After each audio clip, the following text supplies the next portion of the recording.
Hello students, આજથી આપણે ચાલુ કરશું શોર્ટ ટ્રિક્સ વિડીયો લેક્ચર. હું તમે બધા ચેપ્ટરના શોર્ટકટ ટ્રિક કરાવી સ્ટુડન્ટ્સ. એનાથી તમારા જે એક પેજના પીવાયક્યુ હશે, એમસીક્યુ હશે, એ 2-3 ડ્રેસમાં થઈ જશે. ચલો, તો આથી જ આપણે શરૂ કરવાનું છે. કિરણ પ્રકાશ શાસ્ત્રમાં ટોપિક છે પૂર્ણ આંતરિક પરાવર્તન. એનું તમને શોર્ટ ટ્રિક્સ કરાવીશ આજે. ચલો, તો જે શોર્ટ ટ્રિક્સ છે એનું આપણે જોઈએ કેવી રીતના છે. ચલો, ધારો કે આ કોઈ એક કાચનો સ્લેબ છે. આ કાચના સ્લેબ પર પ્રકાશ થીટા ખૂણે આપાત થાય છે. ચલો, આ N1 માધ્યમ, આ N2 માધ્યમ. જનરલી N1 હવા હશે અને N2 જે ઘટ માધ્યમ, કાચનું માધ્યમ, N1 પાતળું માધ્યમ, N2 ઘટ માધ્યમ, N1 લેસ ધેન N2. હાલ, હવે કિરણ જે છે એ પાતળા માધ્યમમાંથી ઘટ માધ્યમમાં ગતિ કરે તો લંબ તરફ વળે, અને અહીંયાથી જે કિરણ છે એ બહાર નથી નીકળતું, પણ બંને માધ્યમોને અલગ પાડતી સપાટી પર જાય છે. બંને માધ્યમોને અલગ પાડતી સપાટી પર જાય છે, જેને ઇંગ્લિશમાં કહેવાય છે ગ્રેઝિંગ ઇફેક્ટ. બરાબર, આને કહેવાય ગ્રેઝિંગ ઇફેક્ટ. બંને માધ્યમોને અલગ પાડતી સપાટી પર જાય એને કહેવાય ગ્રેઝિંગ ઇફેક્ટ. તો આવા કેસમાં આ જે આપાત કોણ છે થીટા, થીટા એટલે કયો ખૂણો? આપાત કોણ. એ આપાત કોણનું મહત્તમ મૂલ્ય હશે √n2² - n1² / n1. ચલો, બીજો એક કેસ આમાં એવો બને છે કે અગર સ્ટુડન્ટ્સ માની લો કે અહીંયા પાછો કાચનો સ્લેબ, અહીંયા પાછો આપણે આપાત કોણ દોરીએ. ચલો, આપાત કોણ થીટા, પાતળા માધ્યમમાંથી ઘટ માધ્યમમાં, લંબ તરફ.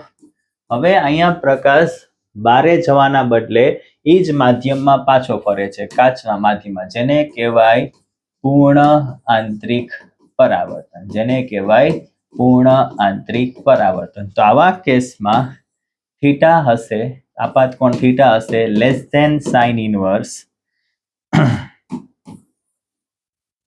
આમાં હશે આપાત કોણ સાઇન ઇનવર્સ n2² - જેનું મહત્તમ મૂલ્ય બતાવે, અને આમાં હશે sine inverse n2² - n1² / n1.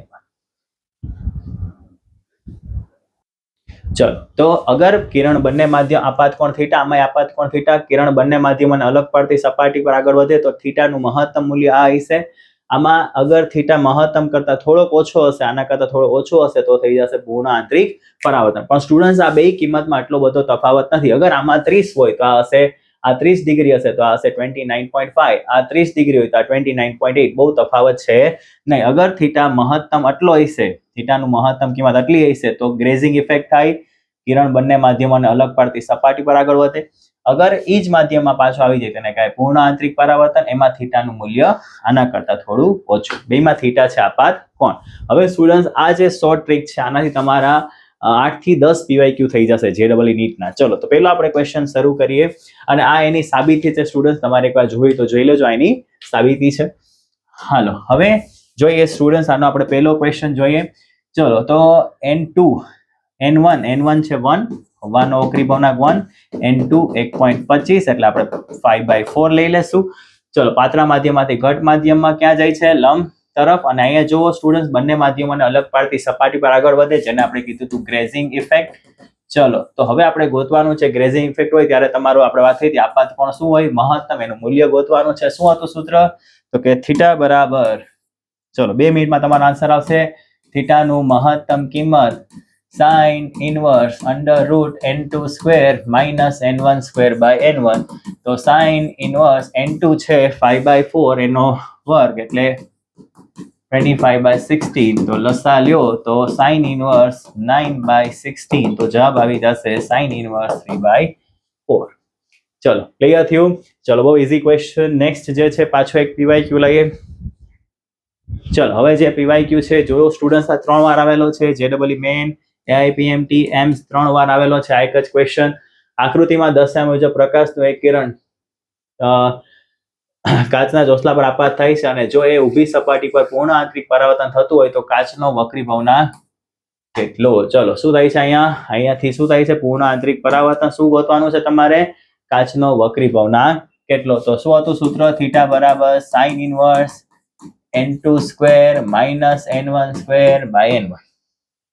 હાલો, તો હવે તમારે વક્રી ભવનાક ગોતવાનો છે. કોનો વક્રી ભવનાક ગોતવાનો છે? કાચનો વક્રી ભવનાક. તો અહીંયા કઈ ન હોય તો હવાનું માધ્યમ, હવાનો વક્રી ભવનાંક 1, કાચનો વક્રી ભવનાંક ગોતવાનો. ચલો સાઇન ઇનવર્સ સામે જશે તો sine theta n2 square minus n1 square ના છેદમાં n1. થીટા આપેલો છે, જોવો આપાત કોણ કેટલો છે તો કે આપાત કોણ છે 45. ચલો n2 કેટલા ગોતવાના, n2 એટલે કાચનો વક્રી ભવનાંક, હવાનો વક્રી ભવનાંક 1, સાઇન 45 1/√2, બંને બાજુ વર્ક કરી દો એટલે 1/2 -1 સામે જશે +1 3/2 વર્ક કરો તો √3/2. જો સ્ટુડન્ટ્સ એક એક પેજના ક્વેશ્ચન કેટલા જલ્દી થઈ જાય છે. સૂત્ર બહુ જ ઇમ્પોર્ટન્ટ છે, ધ્યાન રાખજો, ઘણા પીવાયક્યુ થશે. હાલો બીજો જે ક્વેશ્ચન છે સ્ટુડન્ટ્સ, હવે એમાં આ 2024 નીટનો ક્વેશ્ચન હતો. જુઓ આકૃતિમાં દર્શાવ્યા મુજબ એક પ્રકાશનું કિરણ 30 ડિગ્રીના ખૂણે આપાત થાય છે. ચલો થીટા છે 30. તે હવે જો અહીંયા કઈ અસર થાય છે સ્ટુડન્ટ્સ, બે આ જે કિરણ છે બંને માધ્યમોને અલગ પાડતી સપાટી પર આગળ વધે છે, જેને કહેવાય ગ્રેઝિંગ ઇફેક્ટ. પ્રિઝમનો વક્રી ભવનાંક ગોતવાનો છે. ચલો તો હવે અહીંયા જે બહારનું માધ્યમ છે કઈ ન આપેલું, હવા લઈ લ્યો, હવાનો વક્રી ભવનાંક n, પ્રિઝમનો ગોતવાનો છે. કઈ ઇફેક્ટ થાય છે, ગ્રેઝિંગ ઇફેક્ટ. તો થીટા મહત્તમ બરાબર √n2 square sine inverse n2 square minus n1 square ના છેદમાં n1. આપણે સાઇન ઇનવર્સ સામે જાય તો સાઇન થીટા.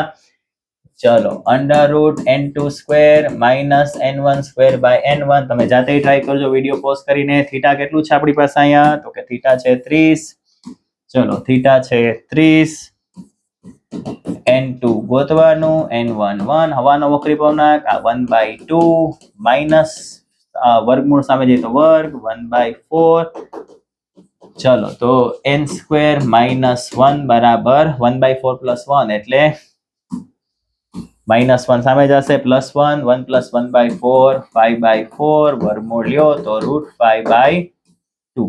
સ્ટુડન્ટ્સ આમાં બીજી એક મેથડથી પણ થતું હતું કે વક્રી ભવનાંક તમને ખબર છે કે કોઈ પણ માધ્યમ હશે તો એનો વક્રી ભવનાંક 1 કરતાં વધારે હોય. આમાં એક જ ઓપ્શન એવો છે જેમાં 1 કરતાં વધારે આન્સર છે, તમે ચેક કરજો. બરાબર. ચલો તો બીજો ક્વેશ્ચન જે છે હવે એ છે JEE મેઇન 2021 નો ક્વેશ્ચન. આમાં પણ એ જ છે કે આકૃતિમાં દર્શાવ્યા મુજબ હવામાંથી પ્રકાશ વક્રી ભવનાંક છે μ 4/3, આપણે એને n2 કહેશું, અને હવામાંથી એટલે n1 શું થઈ જશે 1. પૂર્ણ આંતરિક પરાવર્તન અનુભવે છે તો થીટાનું મહત્તમ મૂલ્ય કેટલું હશે. ચલો તો આમ તો થીટાના મહત્તમ કિંમત માટે ગ્રેઝિંગ ઇફેક્ટ થવી જોઈએ. વાત થઈ હતી થીટાનું મહત્તમ કિંમત હોય તો એ પ્રકાશ અહીંયા હોવો જોઈએ, બંને માધ્યમોને અલગ પાડતી સપાટી પર. મેં તમને કીધું હતું કે એમાં બહુ કંઈ ફેર હોતો નથી.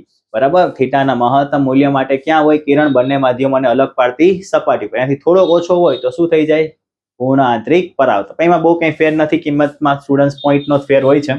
ચલો તો સૂત્ર શું આવશે પાછું, sine inverse n2 square minus n1 square. કેટલા પીવાયક્યુ થાય છે જુઓ તમે અહીંયા. હવે આમાં 4/3 છે અને આપણે થીટા ગોતવાનું છે. ચલો તો સાઇન ઇનવર્સ n2 કેટલું 4/3, 16/9, હવામાંથી એટલે n1 1. ચલો લસા લઈ લ્યો તો √7/9, તો સાઇન ઇનવર્સ √7/3. ચલો નેક્સ્ટ ક્વેશ્ચન સ્ટુડન્ટ્સ. હવે હાલો આ AIEEE 2009 નો ક્વેશ્ચન હતો. આમાં પણ એવું જ કહી છે સ્ટુડન્ટ્સ કે અહીંયા થીટા આ એક કાચનો એક રોડ છે કાચનો જ ગ્લાસનો રોડ છે. થીટા ખૂણે પ્રકાશ આપાત થાય છે, કંઈ નથી કીધું તો હવામાંથી એટલે n1 1 લેશું અને n2 કહી દેશું. જોવો કઈ ઇફેક્ટ થાય છે અહીંયા, પ્રકાશ ક્યાં આગળ વધે છે, બંને માધ્યમોને અલગ પાડતી સપાટી પર, એને કહેવાય ગ્રેઝિંગ ઇફેક્ટ. અને જો ગ્રેઝિંગ ઇફેક્ટ હોય અને તમારે થીટા ગોતવાનું હોય, થીટા શું છે અહીંયા આપાત કોણ. ચલો હવે તો બધાને સૂત્ર આવડી જ ગયું હોય, ચલો ટ્રાય કરો વિડીયો પોઝ કરીને. સાઇન ઇનવર્સ n2 સ્ક્વેર, હવે તો આપણે આ સૂત્ર યાદ રહી જાય. ચલો કેટલા પીવાયક્યુ છે જોવો તમે. n2 કેટલું 2/√3 એનો વર્ગ એટલે 4/3, 4/3 -1 એટલે 1/3, તો સાઇન ઇનવર્સ 1/√3.